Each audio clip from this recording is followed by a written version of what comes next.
Welcome to my channel friends, thanks for joining friends. आज की video में आप मसल पेन यानी जिस्म के मुख्तलिफ मसल्स या पट्टों में होने वाला जो दर्द है, इस दर्द से बचने के लिए क्या एहतियाती तदबीर अपनाए जा सकते हैं या फिर क्या होम रेमेडीज जो इस्तेमाल की जा सकती हैं, आज की वीडियो में आप ये जान पाएंगे। फ्रेंड्स, वीडियो को स्टार्ट करने से पहले रिक्वेस्ट करना चाहूंगी, प्लीज चैनल को सब्सक्राइब जरूर कीजिएगा। इसके लिए सब्सक्राइब बटन पर क्लिक कीजिएगा, साथ बेल और ऑल के बटन पर लाजमी क्लिक कीजिएगा, क्योंकि इस पर क्लिक करने से आपको हमारी हर नई आने वाली वीडियो की अपडेट मिल सकेंगी और आप हमारी वीडियो जो सबसे पहले देख पाएंगे। टॉपिक की तरफ आते हैं फ्रेंड्स, कौन सी एहतियाती तदबीर जो अपनाई जा सकती हैं मसल पेन की सूरत में। अगर आपको होने वाली मसल पेन जो है वो आपके डिफरेंट एक्टिविटीज जो कि फिजिकल एक्टिविटीज होती हैं, जिस्मानी मशक्कत की सूरत में पैदा होती हैं, या फिर और ये एक्टिविटीज जो होती है मसल पर टेंशन और स्ट्रेस जो है वो पैदा कर रही होती है, इस सूरत में होने वाला जो मसल पेन है, ये पट्टों में होने वाला जो दर्द है, इसको कम करने के लिए आप इन चीजों पर अमल कर सकते हैं। सबसे पहली बात कि आपको किसी भी एक्टिविटी में शामिल होने से पहले बॉडी को जब थोड़ा सा स्ट्रेच करना चाहिए, वार्म अप करना चाहिए, बॉडी को थोड़ा सा गर्म करना चाहिए। लेकिन ये स्ट्रेच करते हुए या थोड़ा सा बॉडी को हरकत देते हुए भी आपको थोड़ा सा ध्यान रखने की जरूरत होती है कि आप ज्यादा स्ट्रेच ना कर दें, खींच ना दें बॉडी के मसल्स को कि वो मजीद आपके लिए जो टेंशन क्रिएट कर दें, आपके लिए मसला जो पैदा कर दें। और मसल्स को आपने स्ट्रेच जो वो किसी भी फिजिकल एक्टिविटी में शामिल होने से पहले भी करना है और उस एक्टिविटी या एक्सरसाइज के बाद भी आपने बॉडी को जो स्ट्रेच करना होता है। और इसकी मिसाल ये है कि अगर आपने क्रिकेट आपने देखा, ऑब्जर्व किया हो, आप जब खिलाड़ी जो एक खेलने के लिए जा रहा होता है, अगर आपने इसको ऑब्जर्व किया, फील्ड तक पहुंचने तक बॉडी को मुख्तलिफ तरह से मूवमेंट दे रहा होता है, वो बॉडी का जब वार्म अप कहलाता है या स्ट्रेच कहते हैं इसको। यानी एक तरह से बॉडी को एक सिग्नल भेजा जा रहा होता है जिस्म के मुख्तलिफ तरह से हिलाने जुलाने की सूरत में, जो कि थोड़ी सी एक्सरसाइज होती हैं जो कि उनको बताई जाती हैं और वो इसको अप्लाई कर रहे होते हैं फील्ड तक जाने तक। फील्ड पर पहुंचने के बाद तो सारी बातें आपको पता है, वहाँ पे बैटिंग होती है, लेकिन उससे पहले जो एक स्ट्रेच किया जाता है बॉडी को, वो आप देख सकते हैं। उसके वहां तक पहुंचने तक खिलाड़ी के आप वो उसकी एक्टिविटी को वहां पे ऑब्जर्व कर सकते हैं। इसी तरह की एक्टिविटी जरूरी नहीं आप सेम वही चीज करें।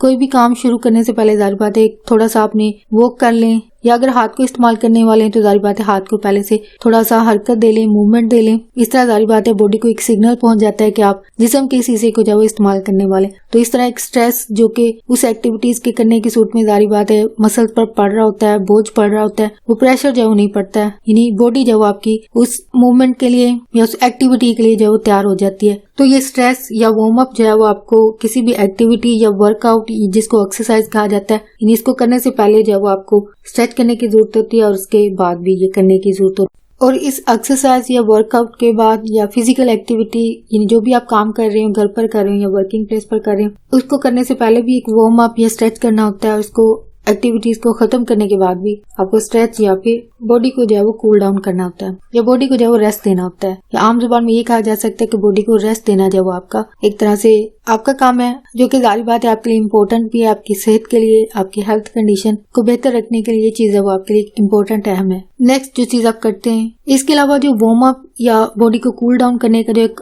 अमल जो कि आपके लिए अहम है, जो कि किसी भी एक्टिविटी की सूरत में जब वो आपको करना चाहिए, यानी अगर आप किसी एक्सरसाइज में ये चीज कर रहे हैं, यानी आपकी कंडीशन ऐसी है कि आप अगर एक्सरसाइज कर रहे हैं तो आपको हर 5 मिनट के बाद बॉडी को जब वो थोड़ा सा रेस्ट देने की जरूरत होती है। और अगर जारी बात है अगर आप कोई वर्किंग प्लेस पर हैं, कहीं पे काम कर रहे हैं, जो कि जारी बात है हम डिफरेंट तबकात से हम लोग ताल्लुक रखते हैं इंसान, समटाइम घर पे ऐसी एक्टिविटीज होती हैं जो कि बहुत ज्यादा हैवी होती हैं, घर पर काम ऐसा होता है, तो ऐसी सूरत में जारी बात है मसल पर प्रेशर पड़ता है। अगर वर्किंग प्लेस पर यही कंडीशन हो जारी बात है तो वहाँ पे भी जारी बात है मसल्स पर जब वो प्रेशर पड़ता है, तो आपको एक 5 मिनट के बाद जो है वो बॉडी को जो है वो रेस्ट देना चाहिए। नेक्स्ट ये है कि खुद को हाइड्रेटेड रखें। पानी जो है वो आपको प्रॉपर पीना चाहिए, जो कि दिन में 7 से 8 गिलास या वो मेडिकली कहे जाते हैं, लेकिन बहुत सारे अफराद इतना भी पानी नहीं पीते हैं। लेकिन एक नॉर्मली जो एक बताया जाता है बॉडी को हाइड्रेटेड रखने के लिए, वो ये है कि इतना पानी पीना चाहिए, लेकिन बहुत ज्यादा एक्सेसिव, बहुत ज्यादा तादाद में पानी भी नहीं पीना चाहिए, जो कि एक फायदे की बजाय उल्टा इंसान के लिए जो नुकसान हो सकता है बॉडी को।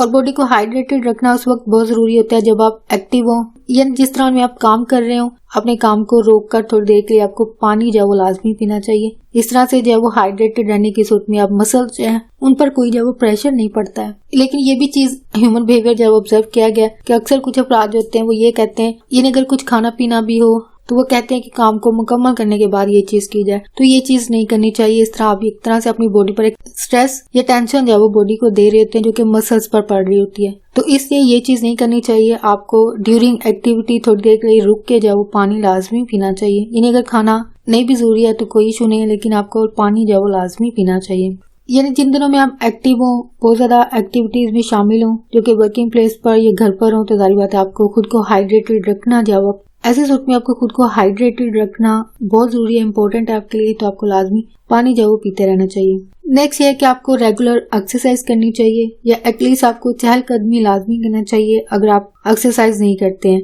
बॉडी को एक्सरसाइज की सूट में या चहलकदमी की सूट में इंसान के जो मसल्स होते हैं, ये टोन होते हैं, मसल जो है वो ज्यादा मजबूत होते हैं, जो कि एक्सरसाइज की सूट में होते हैं, या फिर चहलकदमी चलने फिरने से जो है वो होता है। यहाँ पे एक पॉइंट ऐड करना चाहूंगी कि एक्सरसाइज की सूट में ही मसल पेन जो है वो इंसान को होते हैं, लेकिन एक्सरसाइज करते हुए जारी बात है आपको ऐसी एक्सरसाइजेज जो कि डिफरेंट तरीकों से की जाती हैं, अगर ऐसी एक्सरसाइज है जो कि बहुत ज्यादा बॉडी को स्ट्रेस दे रही है, मसल्स पर बोझ पड़ रहा है, तो ऐसी एक्सरसाइज से तो आपको दूर होना चाहिए। इन एक्सरसाइज जो वो बॉडी के लिए बेस्ट कही गई है, लेकिन ऐसी एक्सरसाइज जो कि जारी बात है आपके लिए नुकसानदेह होती हूँ, तो आपके लिए जारी बात है मसल्स को क्रैक भी कर सकती है, तोड़ भी सकती है, चोट भी लग सकती है, जो कि जारी बात है एक्सरसाइज की सूट में अक्सर हादसा हो जाते हैं। इस चीज से बचने के लिए जारी बात है जो भी एक्टिविटी एक्सरसाइज के दौरान कर रहे हैं वो नॉर्मल होनी चाहिए, यानी बॉडी को ज्यादा स्ट्रेस नहीं देना चाहिए। और एक्सरसाइज का फायदा ये भी है कि इसकी सूरत में मसल जो है वो टोन होते हैं, मसल जो है वो मजबूत होते हैं। और एक तरह से प्रिवेंशन में भी ये चीज आ गई है कि ऐसे अफराद जो मसल पेन जिनके मजबूत नहीं होते होंगे,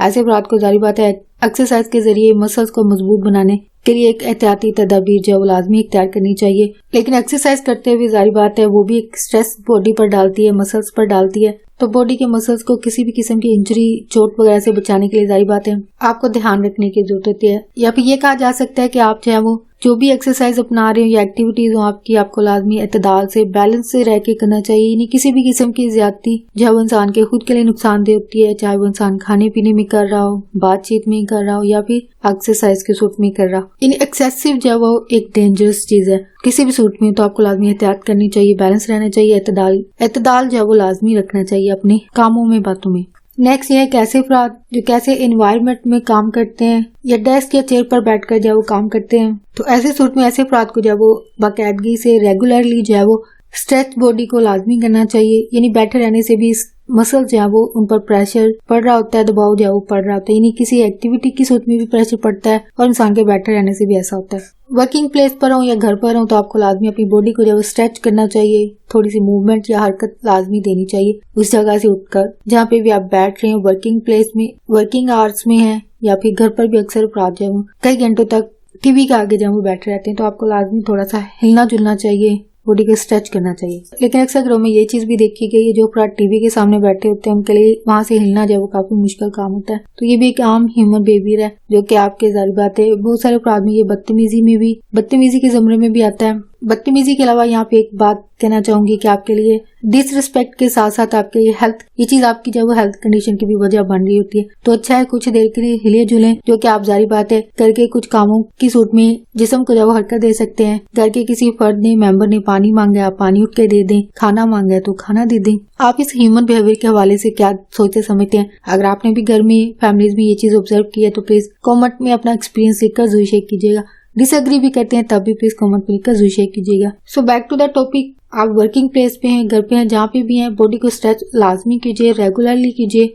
बाकायदगी से कीजिए, क्योंकि आपकी ये कंडीशन जो है वो आपके मसल्स पर जो है वो प्रेशर या टेंशन को जो है वो बढ़ा रही होती है, जो कि मुसलसल बैठने की सूट में ऐसा होता है। नेक्स्ट ये है कि कौन सी होम रेमेडीज है वो आप इस्तेमाल कर सकते हैं। घर पर मसल पेन को दूर करने के लिए क्या एहतियाती तदबीर या क्या होम रेमेडीज है वो आप इस्तेमाल कर सकते हैं। इंसान के पट्टों को होने वाला जो दर्द है, इसके लिए जो होम ट्रीटमेंट इस्तेमाल किए जाते हैं या घरों पर जो घरेलू टोटके इस्तेमाल किए जाते हैं वो काफी मौसर होते हैं, काफी असरअंदाज होते हैं। इससे इंसान को जब काफी अफाका मिलता है। अगर आप ऐसे अफराद हैं जिनकी ऐसी एक्टिविटीज हैं, घर पर हैं या वर्किंग प्लेस पर हैं, अगर ऐसे अफराद को मसल पेन होती है, दर्द होती है, तो ऐसी सूरत में इनको क्या करना चाहिए? ऐसी सूरत में ऐसे अफराद को जो वो आराम करना चाहिए, क्योंकि जिस्म के इस एरिया में जहाँ पे ये पेन हो रही होती है, मसल पेन हो रहा होता है, अगर उस एरिया को जब वो थोड़ी देर के आराम दिया जाए, रेस्ट दिया जाए, तो ऐसी सूरत में इस दर्द को जो वो कम किया जा सकता है, खत्म किया जा सकता है। नेक्स्ट ये है कि ऐसी मेडिसिन जो कि अक्सर घरों में भी इस्तेमाल की जाती हैं, उनको जो है वो दर्द को कम करने के लिए जो इस्तेमाल किया जाता है। इनफैक्ट डॉक्टर भी इन अद्वियात को जो है वो प्रिस्क्राइब करते हैं जब आप डॉक्टर के पास विजिट करते हैं। लेकिन स्टिल यहाँ पे एक बात ऐड करना चाहूंगी कि ये मेडिसिन जो है वो जहाँ पे इनके फायदे हैं, इनके नुकसान भी उतने होते हैं। तो इसलिए अगर आप मेडिसिन का इस्तेमाल कर भी रहे हो तो डॉक्टर की हिदायत के मुताबिक कीजिए, क्योंकि कुछ टैबलेट्स होती हैं उनको डॉक्टर जो है वो हाफ यूज करने के लिए कहते हैं, आधी इस्तेमाल करने के लिए कहते हैं, तो आपको अपने तौर पर कभी मेडिसिन इस्तेमाल नहीं करनी चाहिए। जो भी मेडिसिन इस्तेमाल करें डॉक्टर की हिदायत के मुताबिक इस्तेमाल कीजिए। इरी दर्द को कम करने के लिए जो मेडिसिन इस्तेमाल की जा सकती हैं, जो कि डॉक्टर आपके लिए प्रिस्क्राइब करेंगे, आप उनको इस्तेमाल कर सकते हैं। नेक्स्ट जो तरीका है या रेमेडी है, जिस्म के जिस हिस्से पर दर्द है या मसल जहाँ पे पेन हो रही है वहाँ पे जो बर्फ से टकोर की जा सकती है, क्योंकि बर्फ से टकोर करने की सूरत में इंसान के जो मसल्स होते हैं वहाँ पे जो दर्द हो रहा है वो कम होता है, और इसके अलावा अगर वहाँ पे कोई सूजन है तो इस सूजन को जो वो कम कर देती है। यहाँ पे बर्फ से टकोर करना और आग से जब सेक करने के दो जो तरीके हैं वो इस्तेमाल किए जाते हैं मसल पेन को कम करने के लिए। अगर आप बर्फ टकोर करने का तरीका इस्तेमाल कर रहे हैं तो इसके लिए बर्फ जो 1 से 3 दिन तक ये तरीका जो इस्तेमाल किया जा सकता है मसल पेन को कम करने के लिए, जो कि मसल या पट्टों पर दबाव या खिंचाव पड़ने से जो इंसान के दर्द जो महसूस हो रही होती है। तो इसको कम करने के लिए बर्फ की टकोर जो वो आप 1 से 3 दिन तक कर सकते हैं। और अगर आप हीट से सेक कर रहे हैं, आग पर कपड़े को गर्म करके सेक कर रहे हैं तो ऐसी सूरत में, और इसके अलावा सेक करने का जो तरीका है वो आप ऐसी दर्द जो कि 3 दिनों के बाद भी रहती है, यानी 3 दिन तक अगर ठीक नहीं रहती है उसके बाद भी आपको दर्द महसूस हो रही है, तो इसके लिए आप जो कपड़े को गर्म करके, जो कि आग पर तवे को गर्म करके उस पर कपड़े को जो गर्म किया जाता है, फिर उसे सेक जो किया जाता है जहाँ पे मसल आपके दबाव का शिकार होते हैं। जिस्म के मुख्तलिफ पट्टों पर हीट का तरीका या सेक करने का तरीका जब आप उस वक्त इस्तेमाल कर सकते हैं जब मसल में होने वाला जो दर्द है वो 3 दिन तक जारी रहता है, 3 दिन के बाद तक भी जारी रहता है। तो ऐसी सूरत में आप उस मसल पर पट्टों पर जो है सेक कर सकते हैं। नेक्स्ट ये है कि मजीद आप क्या एहतियाती तदबीर या होम रेमेडी इस्तेमाल कर सकते हैं। वो ये है कि आप मसल को जो है वो आहिस्ता से जो है वो स्ट्रेच किया करें, आहिस्ता से जो हरकत दिया करें। इस तरीके से मसल पेन जो है वो खत्म होती है। लेकिन इस चीज को भी करते हुए आपको ध्यान रखना चाहिए। और इसके अलावा जिन एक्टिविटीज की वजह से आपके मसल में पेन हो रही है, दर्द हो रही है, स्वेलिंग हो रही है, उन एक्टिविटीज या सरगर्मियों को जो आपको अवॉइड करना चाहिए, इन कामों को नहीं करना चाहिए जिसकी वजह से स्ट्रेस जो वो पड़ रहा हो। और इसके अलावा जिस दौरान में आपके मसल पेन हो रहा हो, दर्द के इस दौरानिए में या जिन दिनों में दर्द हो रहा हो, तो आपको किसी भी किस्म का वजन जो वो नहीं उठाना चाहिए। वजन उठाने से जो ग्रेज करना चाहिए। इसके अलावा आपको रेस्ट करना चाहिए। इसके अलावा मसल को होने वाला जो स्ट्रेस है, दबाव है, खिंचाव है, उसको दूर करने के लिए उसके लिए कुछ एक्टिविटीज जो इख्तियार की जा सकती हैं या एक्सरसाइजेज की जा सकती हैं। वो है योगा। आप योगा कर सकते हैं। योगा में भी कुछ ऐसे पोजेज होते हैं जो कि मसल्स को जो वो स्ट्रेच करने में मदद देते हैं। और इसके अलावा मेडिटेशन करने की जरूरत होती है। यानी इन दोनों तरीकों से योगा और मेडिटेशन एक ऐसा तरीका है जिससे आप मसल को होने वाला जो पेन है, दर्द है, या फिर जो स्ट्रेस या टेंशन वहाँ पे पड़ चुकी होती है, जो कि मुख्तलिफ एक्टिविटीज की सूरत में होता है, इन दोनों तरीकों से आप जो इस स्ट्रेस को, टेंशन को जो दूर कर सकते हैं। हो फ्रेंड्स, आज का टॉपिक आपके लिए इन्फॉर्मेटिव और इंटरेस्टिंग रहा तो प्लीज मजीद अवेयरनेस और गाइड के लिए आगे फ्रेंड्स एंड फैमिली के साथ मेरी वीडियो को लाजमी शेयर कीजिएगा। अगर कोई बात सीखने को मिली है, कोई बात दिल को अच्छी लगी है तो प्लीज मेरी वीडियो को लाइक और शेयर लाजमी कीजिएगा। आपका वीडियो देखने के लिए बहुत शुक्रिया।